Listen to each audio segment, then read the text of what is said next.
हमारे साथ मौजूद हैं वज़ीर मुमलिकत बराए दाखिला सेनेटर तलाल चौधरी साहब। चौधरी साहब बहुत शुक्रिया आपका। चौधरी साहब सबसे पहले तो ज़रा इसी बात पर आ जाएं, ये फ्रंटियर कंस्टेबलरी को अब आपने फेडरल कंस्टेबलरी बन गई है, ये तो ये इसके हवाले से बड़े शकूक व शुबात ये भी हैं कि ये शायद कोई तारीख में भी आपको याद होगा भुट्टो साहब के वक्त में भी एक FSF बनी थी, at the end of the day उसको सियासी मकासद के लिए इस्तेमाल किया गया। ये किस चीज़ को टारगेट करने के लिए ये फोर्स तरतीब दी गई है और ये उस FC से मुख्तलिफ होगी जिसके अंदर फौज की इंडक्शन होती हैं जो काम करती है? क्योंकि ये भी एक लोगों के ज़हनों में सवाल है। और इसका काम क्या होगा? जहां रेंजर्स डिप्लॉय होते हैं वहां ये डिप्लॉय होगी पहले? बिस्मिल्लाह रहमान रहीम।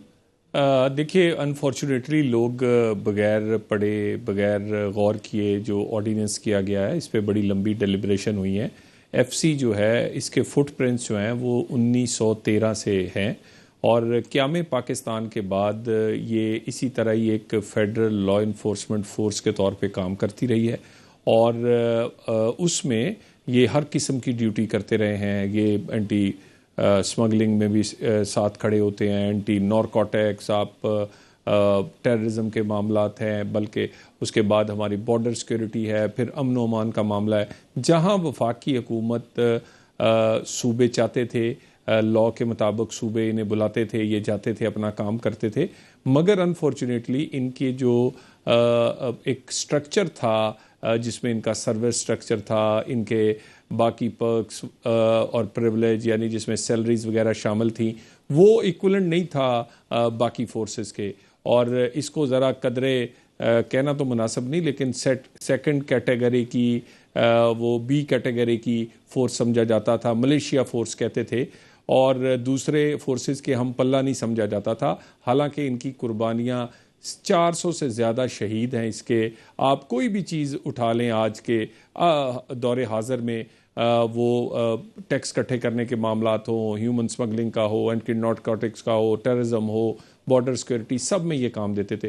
तो रीस्ट्रक्चर किया गया है और इस रीस्ट्रक्चर में इसका नाम तब्दील किया गया है और उसके अलावा इनका पूरा जो लोग इसमें भर्ती होते हैं, जो लोग इसमें मौजूद हैं, किसी को कोई निकाला नहीं जा रहा, किसी को लाया नहीं, इसमें इजाफा ज़रूर किया जाएगा और उस इजाफे में की तरीक़ाकार उसका भर्ती का दिया गया है। बाकी ये क्योंकि कबाइल की या वहाँ पर उन डिस्ट्रिक्ट्स की फोर्स थी, या ज़्यादातर लोग वहाँ से भर्ती होते रहे हैं और अभी भी उसी तरह ही रहेगा। बल्कि ये जो मौजूदा लोग इस फोर्स में हैं, इनके शोहदा पैकेज हो, इनका सर्विस स्ट्रक्चर हो, वो बाकी फोर्सेस के हम पल्ला हो जाएगा। और ये दौरे हाजिर की ज़रूरत था।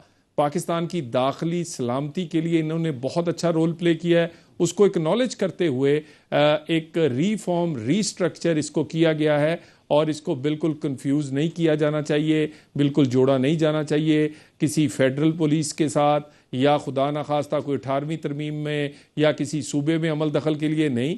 ये फेडरल फोर्स है, जहां सूबे अगर इन्हें बुलाना चाहेंगे, जैसे रेंजर्स को, फौज को वो लेते हैं, अगर इनको भी चाहेंगे तो वो बुला लिया करेंगे। अदरवाइज ये कोई ऐसा कोई नया लॉ या नई कोई तरमीम ऐसा कुछ भी नहीं है।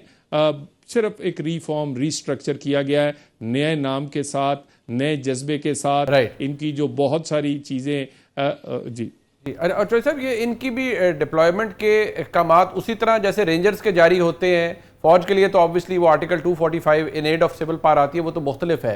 रेंजर्स की डिप्लॉयमेंट के ऑर्डर आपकी वजारत दाखिला से जारी होते हैं। इनकी डिप्लॉयमेंट के ऑर्डर्स भी ऐसे ही जारी होंगे कि अगर कोई दंगा फसाद हो रहा है, कोई नक्शे अमन का खतरा है, कुछ हो रहा है, तो वहां पर जहां रेंजर्स तैनात होंगे वहां पर FC यानी फेडरल कांस्टेबलरी भी तैनात होगी? देखिए, उसका तरीकाकार आइन में मौजूद है कि कब कोई सूबे को ज़रूरत हो किसी इवेंट के लिए, किसी ऐसी कोई सूरत हाल के दरपेश हो, तो वो फिर वफाक से दरख्वास्त करते हैं और इंटीरियर मिनिस्ट्री जो है इन्हें वहाँ पर डिस्पैच और डिस्प्यूट वहाँ पर भेजती है। तो वो इसी तरीकाकार से हो गए, उसमें कोई तब्दीली नहीं है। यानी उसके काम जो हैं वो वही हैं सारे के सारे, लेकिन उनके काम को एक्नॉलेज करके उसके एक नई शक्ल में लेकर आ रहे हैं। और मगर मुझे नहीं पता कहाँ से ये लोग टर्म्स निकाल देते हैं, ये FSF बन गई है, ये फेडरल पुलिस बन गई है। भाई ऐसा कोई मामला नहीं है। और बड़ा ही ध्यान से 18th अमेंडमेंट हो, आइन का ढांचा उसे देखते हुए इसका ऑर्डिनेंस लेकर आए हैं, और वो ऑर्डिनेंस आपके सामने उसे देख लें, उसमें कोई भी ऐसी चीज़ है ही नहीं है जो काबिल इतराज़ हो। ठीक। अच्छा चौधरी साहब, जरा ये बताइए कि हालात इस वक्त अभी भी यही है, एक सियासी अदम इस्तेहकाम तो मुल्क में मौजूद है, अभी भी तहरीक की बात हो रही है, और आज तो जो बानी चेयरमैन है उनकी हमशीरा जब बाहर निकली तो वो तो बाकायदा उन्होंने एक किस्म का थ्रेट किया है कि जी इमरान खान साहब ने कहा है जो मेरे साथ हो रहा है उसके ज़िम्मेदार आर्मी चीफ हैं, और मेरी पार्टी को वो उन्होंने कहा है जी कि अगर मेरे साथ कुछ जेल में हो गया तो मेरा बदला आपने लेना है, उनसे लेना है। ये तो बड़ी संगीन सूरत हाल बनती जा रही है चौधरी साहब।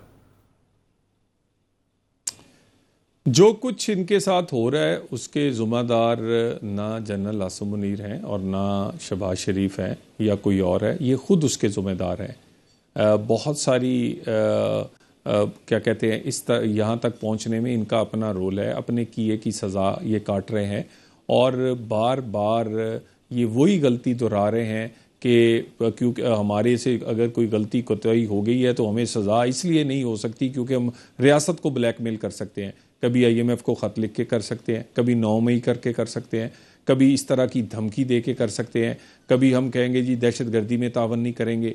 यानी कि इस तरह की ये धमकियां जो हैं अपने गिरेमार में झांगे यहाँ तक वो पहुँचे अपनी वजह से हैं। मुझे ये बताइए जो सियासी गलतियाँ इन्होंने की हैं क्या वो जनरल आसिम मुनीर साहब ने करवाई हैं या शहबाज शरीफ ने करवाई हैं? किसने कहा था कि आप अपनी चलती हुई हुकूमतें तोड़ दें, चलते आप अक्सरियत में अच्छे भले आप लार्जेस्ट पार्टी थे, आप इस्तीफ़े दे के असम्बली से निकल जाएं, या आप अपनी पार्टी को गैर सियासी तरीके से चलाएं, यानी या कभी बहन के थ्रू, कभी बीवी के थ्रू, कभी किसी वकील के थ्रू। सियासी पार्टियां सियासी अंदाज से चलनी चाहिए। सियासी पार्टी को जब गैर सियासी अंदाज से आप चलाएंगे तो यही नताइज होंगे। यानी चले बाकी छोड़ दें बाकी सबको, वो जो जेलों में बंद हैं जिन्होंने आपकी वजह से कई क्राइम्स किए हैं और आपकी वजह से वो उन क्राइम्स की वजह से आज वो जेल में हैं, और आपके सीनियर रहनुमा हैं वो भी ख़त लिख के कहते हैं कि बानी PTI को खुदा का खौफ करें, कोई सियासी अमल को सियासी तरीके से सियासी डायलॉग से चलाएं, और उसके बाद आप अगर अपने किए की सज़ाओं की माफ़ी और NRO धमकी से, धौंस से, ब्लैकमेलिंग से चाहेंगे तो रियासत ना पहले ब्लैकमेल हुई है ना अब होगी। बाकी रही बात अगर वो ज़िम्मेदार हैं तो बानी PTI खुद ज़िम्मेदार हैं जो वो आज जेल में है। अच्छा, उनके साहबजादों की बात हुई, खैर वो जो कुछ भी है, अब चलें ये तहरीक चलती है या जो भी इसका नतीजा निकलता है, एक पुरअमन तहरीक, एक पुरअमन एहतजाज किसी भी जगह हो, किसी शहर में हो, जो भी हालात होते हैं उसकी तो इजाज़त हुकूमत देगी तलाल चौधरी साहब, या नहीं? आप बिल्कुल ही इजाज़त नहीं देंगे इस्लामाबाद में किसी किस्म के एहतजाज की? देखिए, ये बात मैं कई दफ़ा बारहा कैटेगरिकली कह चुका हूँ कि जो एहतजाज है कानून के दायरे के अंदर वो सबका हक है, और उस एहतजाज को कोई 100 बार करे, रोज़ करे आके, कोई हर्ज नहीं है, हम उसको प्रोटेक्शन भी देंगे, वो करते रहे।